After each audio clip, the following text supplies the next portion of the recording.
All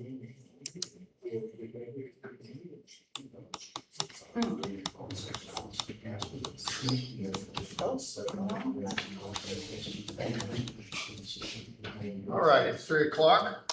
We will call this meeting to order, this commissioner meeting to order. Right off the bat, I'd like to everybody welcome our new auditor, Dee Mullen. Hi. She will lead us in the pledge, please. Pledge allegiance to the flag of the United States of America and to the republic for which it stands, one nation, under God, indivisible, with liberty and justice for all. Right, we'll get things started off with the minutes from our last meeting. I'll make a motion, we approve the minutes. We have a motion. Do we have a second? Second. All those in favor? Aye. Claims? I'll make a motion, we approve the claims as written. We have a motion. Do we have a second? Second. All those in favor? Aye. All right, Health Department. Yeah, we just turned in our June reports, so if anybody have any questions. Any questions on anything there? Do you have anything that you want to point out to the room from your reports? No? All right, Sheriff's Department.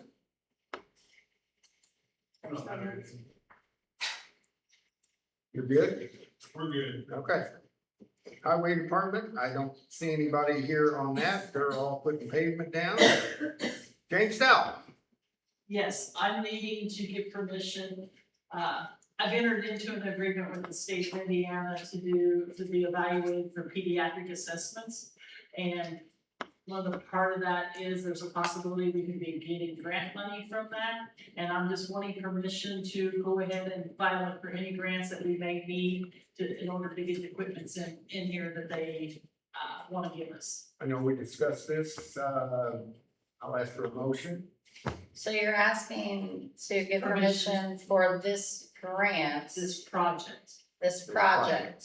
yes. Okay, That way, if I have to file more and more grants, then I don't have to keep coming down here. I just give permission for this project. And what it will do is it will be placing equipment for pediatrics on the trucks. And this is the same as last time, right? No, Different, okay. I guess the only thing is, we just wanna make sure that, I understand what you're saying, we don't wanna always ask because it's the same project, but if anything changes, let us know. okay. I'll make a motion, we approve. We have a motion. Do we have a second? Second. All those in favor? Aye. Aye. Aye. All those opposed? Anything else, Jane, on the ambulance? Our Indiana Girl Grant was turned in on Sunday. That is a $760,000 project. And the initiatives that was chosen was screening for diseases, and then fall prevention and chronic disease management. That's the 3 categories that we chose to go with. All right. Economic Development update? Certainly. Christy Powell, RDL Solutions. I'm the director of SPEDA, Spencer County Economic Development Authority. The board met today. We had a really good discussion. Just a few orders of business for you all. I need 1 appointment. AEP's Alexa Rosanowski resigned from the board, and Brian Bergsma has put his name in the hat to be her replacement. So I would need an appointment. I'll make a motion that we appoint Brian Bergsma in place of Alexa on the SPEDA board. All right, we have a motion. Do we have a second? Second? All those in favor? Aye.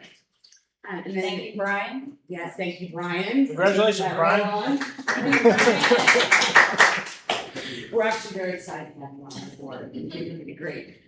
Open communication between AP and what's to come, very exciting. Also, 1 commissioner appointment, Grayson Goodness needs to move over into that commissioner appointment, so I will need a motion for that as well if you agree.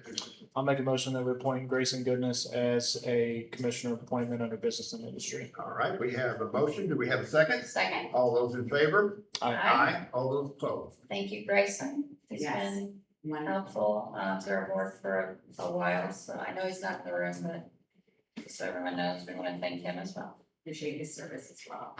And then just a reminder, you have one more fill after the change in bylaws, so one remaining business and industry appointment for you just to ponder, let me know. I know Matthew and I talked today about maybe getting some recommendations, from Denise, we can do that too. Moving on, Pleasant Place, this was the Ready to project that we submitted, on behalf of City of Rockport, the developer, Elite Homes. They have been pre-awarded with $600,000 in ready funding. There's a proposed 40 lot subdivision, north of Pleasant Grove subdivision. And it will have at least 10 vertical homes by the end of 28. So these are single family homes, smaller type products. So we're excited about that. So it's great news. Skeet has continued to market, two sites in particular, Global Warehousing. We've had a lot of nibbles on that property. I recently submitted something to the state, for a state site selector, but we've also had a local site selector inquire about the property, and we have some meetings set up. And then additionally, we will have, the first BRE visit of the SKIDA board to go out to Global Warehousing. So I'll get immersed in getting that place either sold or leased out. Secondly is the COI building. We've been working pretty heavily on a childcare initiative there. We are putting out an RFP for a childcare operator. We do think we have someone interested, but we just want to make sure everyone gets a fair shot to make a proposal on that. In addition, we're working on a large project strategy with SKIDA for the commissioners and for the county council, and then also a blight program for community development. And I'm available for any questions if you have any. All right. Well, I just wanna add just a little bit in regards to the child care initiative, that is a huge, something that our state is focusing on, and I think that our county has two different, areas, one in the south, which with our ready dollars for the Richland Medical and Daycare facility that they're putting in, as well as the CLI building that's located near the Nancy Hanks School in the north. So I do think that it's a huge opportunity for all of us here in the county. So anything that anyone has to help with that, everything. Any ideas are open, so, thank you. Thank you very much. AEP agreement. Brian? Why don't you have everybody stand up and introduce themselves that you brought with you today? You have a real nice looking group. We love quite a few. I would appreciate that. And just, so you know, we are contractually obligated whenever we're in Spencer County to introduce Paul Davey. So, Yeah. And so Paul Ivy, Rockport Fire Plant Maintenance Superintendent. Alexa Walden, Government Affairs Manager for Indiana. Kenny Baker, the Operations Superintendent, Rockport Plant. Rob Beller, Plant Manager at the coal facilities. Shelby Mann, Legal Tax Council for Indiana. Andrew Dare, the property tax person at AEP. Emily Bergen Schmidt, Operations Support Specialist of Rockport Plant. Curtis Cook, I'll be the natural gas plant manager at Rockport Energy Center. And then we would be remiss with those assets. Always part of the family. We've got some retired people in We here do, too, don't we we? do. We do. Do you want me? Yeah, go ahead. So, Mr. President, members of the Board of Commissioners, thank you for the opportunity. I think it was, I don't know, a couple of years ago, we came before you talking about a lot of plans and a lot of ideas we had for the future of our Rockport facility, and we're proud to announce yesterday we did file with the Indiana Utility Regulatory Commission for what will be the state's largest natural gas facility. That's a very large 1,500 approximately megawatt natural gas facility, and there's some documents that highlight where that is, but we are pleased as American Electric Power to showcase the legacy that this community has really shown us for many, many decades. We're proud to say that we want to stay in Spencer County, and we want to grow in Spencer County, and we want to create construction jobs and permanent jobs in Spencer County and Southwest Indiana and Northern Kentucky area. So I don't want to belabor this any more than it needs to be necessarily. I know we've all talked about it, but I do want to make sure that we explain kind of our process that we're going to be going through, both on the natural gas side, and today we're before you to talk specifically about the Economic Development Agreement. And we appreciate all the work that's gone into this, and our promise to the community is we want to be good community stewards of what this looks like. So we know anytime there is a discussion of a tax abatement, we want to make sure that Spencer County is much better than it was previously in that situation. So that is a very, very important part of what we're looking at in this Economic Development Agreement. And I'll let our tax folks and other folks walk through that, but I just want to emphasize, without your partnership, this would never have been possible. I will say for American Electric Power, the efforts of Spencer County has been so recognized, and I don't think these folks probably can echo this. I don't think a call goes with our senior leadership at AEP where Spencer County is not mentioned. And it is something that through all of your leadership through the past few years and through the past several decades, we're excited to say this is coming to a fruition. We do have a matter pending before the IURC. And it will be something that community support will be very, very helpful. And we'll talk more about that as we get closer to that, but we'll talk about the time frame of when that's going to be a decision. But this Economic Development Agreement is extremely crucial to our filing before the state of Indiana. The cost of the project and the Economic Development Agreement are all contained within that. So that's something that we propose to the state of Indiana as well. So with that, Mr. President, if I could introduce a few folks who could walk through. I'd like to introduce probably first Curtis Cook, who is our new plant manager, both for this facility and also for a facility that we announced. And we cautioned you all, we announced a previous facility in Sullivan County. And Curtis is going to be the plant manager of both of those facilities. So, and then Rockport resident for that. So, good evening. So I'll go through some of the slides here in the presentation and just speak to them. On the cover there is a good 3D model of what a GE 7F combined cycle plant will look like. The Rockport Energy Center will actually be twice the size of that, but just really wanted you to get a good look of what that's going to look like in Spencer County. If we go to the second page, the project overview, as Brian mentioned, it's going to be a total output of 1,520 megawatts. It's expected useful life of 40 years, and it'll be broken up in what we call 2 blocks. So each block will have what you've seen on the front page, 2 combustion turbines, 1 steam turbine, and 2 steam generators, heat recovery steam generators. On the photo to the right on the second slide there, I wanted to show where this is going to be located. So if you see the yellow shaded area in the top center, that is the area where we're going to develop Rockport Energy Center. That's just north of the existing Colt facility, and really want to highlight the benefit here of the existing structures within the Colt plant. So we'll be tying into the 765 switch yard that's just to the east of the Rockport Energy Center, and then some other components of the existing Colt plant. If we go over to slide 2, I'll highlight some of the milestones for the project. The first 2 in red, those have actually been completed. That's our PJM interconnection application for the injection, and also the regulatory filing that we announced yesterday. Moving forward, the regulatory approval we expect to happen by the end of Q1 of 27. Our air permit will be filing that soon and expect approval around May of next year. And then immediately after that, we will start construction for Rockport Energy Center in May of 2027. Some other highlights there is the delivery for the major components of combustion turbines and steam turbines in 2028, followed by natural gas availability in the middle of 2029, and then commissioning in 2030.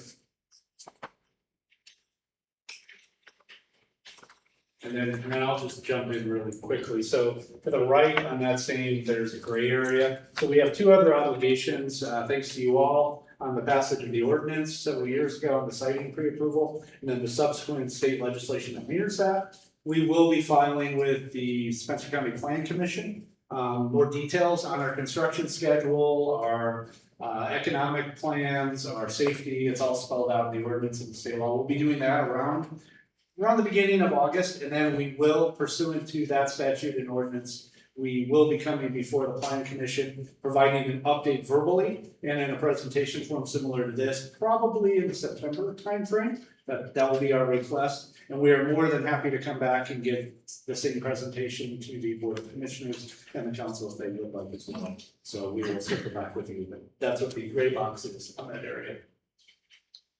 On the next slide, I'll give a highlight as we disclosed in our filing. Peak construction workforce, we expect to be around 1,200 workers.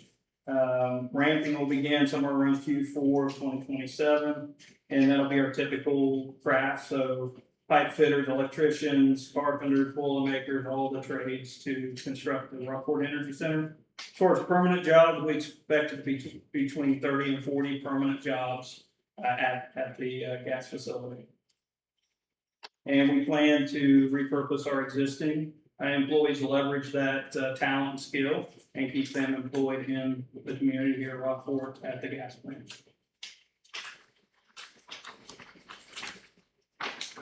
Do you have any questions from a construction standpoint? So I was looking, it looks like you'll actually have one block that'll be online just 2 months before the other one. That's correct. Okay. All right, I appreciate the opportunity to come forward. Thank you. Discuss, and excited for the next chapter of Generation in Spencer County. Thank you, Curtis. Curtis is definitely available should any other questions arise, but as we kind of transition, I want to invite, if it's okay, Mr. President, Drew Adair and Shelby Mann, they're our, as I call them, our tax gurus.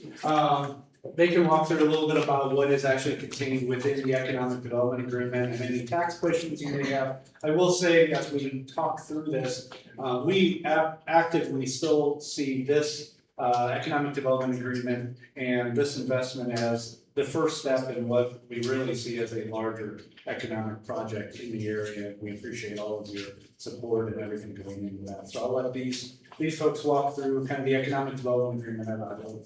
Yeah, so I'll first, thanks for allowing me to speak. So I'll first talk about what it means being a state assessed public utility, because it's a little bit different from most of normal business. So we are governed by the DLGF in Indiana, Department of Local Government Finance. So we ultimately file our annual tax returns up to them. So that is important to know once we get into the EDA and the abatement percentage, but ultimately high level, we have our assessed value, which is determined, and then ultimately it's distributed down based on percentage of our unitary, we're a unit valued state. So basically part of all of our assessed value gets distributed by percentage, but based on what property is in each taxing jurisdiction. And think of all the transmission lines we have across the state. We are in a lot of different taxing jurisdictions. So I will go into why we request and why we work with you guys on 100% tax abatement, because that's actually working out in everybody's favor. So if we had a step down 90, 80, 70, 60% abatement, that percentage will go back into the DLGF distribution and it gets spread across the state. By getting a 100% abatement, we are ensuring that the abatement payments stay 100% in Spencer County for at least the 10 years of the abatement period. So that was something important that we worked with you guys. And also we are working on a gap year, which I can describe here in a few minutes after Shelby. But what we're working on is there's going to be a period between the expected full closure and when the gas facility is in operations. And we want to make sure the county is kept whole during that extended time. And that's why what we're introducing is the gap year payments to make sure that the county facilities are getting the funds from Rockport and continues until we have the operations and the development in place. So should go on. Yeah, thank you. Thank you, everyone. Drew already covered kind of at a high level some of the key tax provisions. provide a little bit more detail.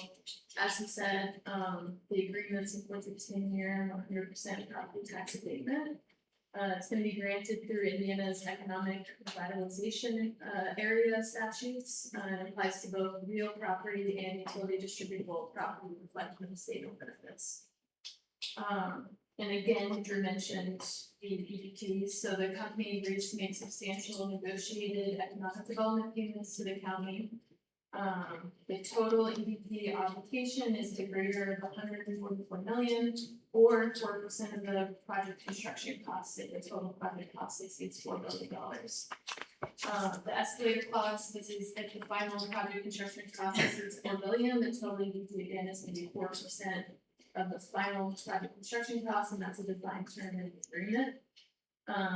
Also, the annual EDP installments will increase proportionally, and the grant agreement specifies and provides a calculation for those true up payments. The key here is that we are covered, if the project cost exceeds $4 billion, and then again, there's language in the agreement in which the EDPs do not decrease if the project cost falls below current estimates or capacity is lower than expected. And that is designed to protect the county. I will let Drew talk a little bit more about the gap year payment protection, but just in general, this agreement includes a significant revenue protection provision tied to the retirement of the existing Rockport coal plant. So we're looking for construction having started the cessation event, which again is a defined term. That results in the full plant ceasing generation, and then the new facility not yet being placed in commercial operation. The provision is designed to protect Spencer County from a sudden decline in tax revenues during the transition from coal plant to the new generation facility. The amount is $8 million less gap year offsets, again defined in the agreement, times the number of months in revenue gap divided by 12. So there we're making sure that if this period extends beyond 12 months, again, the county is covered, and that calculation ensures that up to a certain amount, which would be $20 million, the county will be covered in the event that the gap is more than a year long. Drew, do you want to talk a little bit more about the? Yeah, that was pretty good. So essentially, and our assessment runs on 1/1 of the current year. So it was anticipated that the coal facilities will cease operations during the year. As of 1/1 the following year, it will not be on our books, so we won't be reporting that to DLGF. So what this gap year does is ensures that while there's no technically any revenue on our return to Rockport, we'll still be getting an economic payment of $8 million. And then if for any reason, if there's any delay in construction, it also protects that there could be other gap year payments up to $20 million should anything be delayed in any of the construction or operations of the gas facility. So once the gas facility is up and running, the following calendar year, which is 1/1 of I think 31, I think is when everything will be operational. That's when the EDA payments will begin. For you guys, and you know, we put in the abatement schedule here on the right, the anticipated schedule. Yeah, and I just want to clarify that schedule that's on your guys' slide does not really include the concept of a site gap year payment, but it is a payment. And it is in accordance with that calculation I mentioned before. I would just add, we appreciate your flexibility on the gap year. That is really an example of our commitment to the community. That is a period of time where we recognize, and you folks have been very clear with us, what's gonna happen during that period where there would not be those taxes being collected. We wanna be good community partners. And so we're recognizing, I don't wanna put you on the spot, but we roughly pay about $5 million currently a year for Rockport facility to the county. So we would be paying more in our gap year than we're paying right now. So there would actually be an increase even in the year where we don't have anything operational. That's just, we view this community as home, and we want to support it.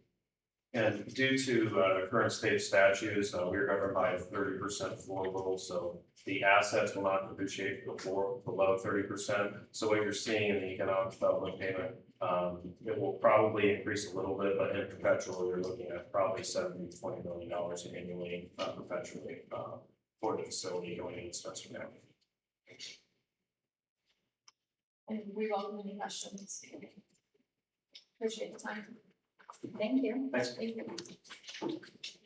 Thank you again, Mr. President, members of the Board of Commissioners. If there's anything we can answer, we have a lot of folks here. We can tell a lot of different stories about the plant and the history. If you haven't had a chance, we do have a wonderful video that just talks about our legacy. And if anybody doesn't have it, we're happy to share the link with you, but we are proud of this community and we're excited to be standing here. Happy to answer any questions. Don't think you're the only ones that's excited about this, you know, being here. I guess we can basically turn this, anything else you need on that, Brian? I will throw it to our legal report, just in case we need to. No, add I would say something to that this. AEP's been great to work with. I know you guys have been in contact with them as well. I mean, I think it just underscores, from what I've seen, a great community partner, and I think, a strong Spencer County is good for them and vice versa. The county, together with the county council, commissioners, you guys, along with the county council, has done a great job, I think, looking out for the taxpayers to make sure that Spencer County residents, are taken care of. It's no secret, I don't think, that the county faces a cliff in terms of property tax revenue if this plant was to go away entirely. And so the mere fact that they're sticking around is great news, but they're not just sticking around, they're investing in a really big way. And you guys, the commissioners, again, together with the council, have tried to really balance ensuring AEP is strong here, but also that the tax dollars are what you guys need to make sure the county is humming and really, frankly, goes to new heights after this. And I think that's going to happen. Kudos to you all to doing this in sometimes creative ways, but ways that really, as this gap year concept is really great for the county. And so again, kudos to you guys for doing this. You've had the agreement now for a while to look at, so this would be for your approval today. Obviously for it to all kick in, it's going to require that the council also approve the abatement schedule. That's or at least AEP has the ability to walk away if that abatement isn't approved too, which will go to the council here in due course. And once that is approved, then we're sort of off to the races and go from there. All right, and looking at that, I will ask for a motion to approve our economic development agreement between Spencer County, Indiana and Indiana Michigan Power Company. I'll make a motion that we approve the economic development agreement with AEP that is in front of us today. We have a motion on the table. Do we have a second? Second. All those in favor? Aye. Aye. And I want to take a moment to thank Josh. He went back and forth with AEP several times to make sure that what we desired as far as the protection of the gap year and making sure that there's not a cliff and that the tax burden doesn't all of a sudden at 2029 fall onto the taxpayers. Josh worked really hard on this, so thank you, Josh. Thank you all. All right. Anything else on legal report? I'll just say, as always, had a decent amount of sporadic, typical inquiries from different department heads, but nothing that's major or requires any sort of action from you guys. This has been the big fish, so to speak, we've been dealing with. All right. Mark, do you need anything? I'm sorry I didn't. I did provide a document that Josh made up, for allowing me to, with Commissioner's signature, to go ahead and advertise for bids the radio project. Basically what that is out of what it would say in the paper and stuff, so. And you want that effective tomorrow? Yeah. I'll make a motion that we put out the RFP for, what do you call it, radio? It's a new VHF analog single channel simulcast system. New VHF, et cetera, What he said. starting tomorrow and closing, when do you want it to close? I think, September 15th, we're gonna let the bids will be due by September 15th, 3:00. September 15th at 3:00, that's my motion. I want to give plenty of time for the vendors that do want to choose to have plenty of time to look and visit our sites if they like to and things, to get it right. All right, we have a motion on the table. Do we have a second? Second. All those in favor? Aye. Aye. Thank you all. Opposed? Thank you, Mark. Our auditor report. Okay, so Carolyn Beck with SIHO, she said historically the maximum rates have been chosen for the COBRA rates, so we just need to let them know how you want to proceed with that. I'll make a motion that we proceed with the maximum rates for Cobra. Okay, we have a motion on the table. Do we have a second? I have a second. All those in favor? Aye. Aye. All those opposed? Anything else, Steve? Now we're plugging along, All right, all is well, we appreciate your being here. thank you, Good luck. thank you. I'm sorry you got to deal with this. That, you know what, that's okay. Okay. Any more new business? Any old business? If not, I will ask for a motion to adjourn. I'll make a motion, we adjourn. We have a motion. Do we have a second? Second. All those in favor? Aye. Aye. All those opposed? Thank you all very much for coming.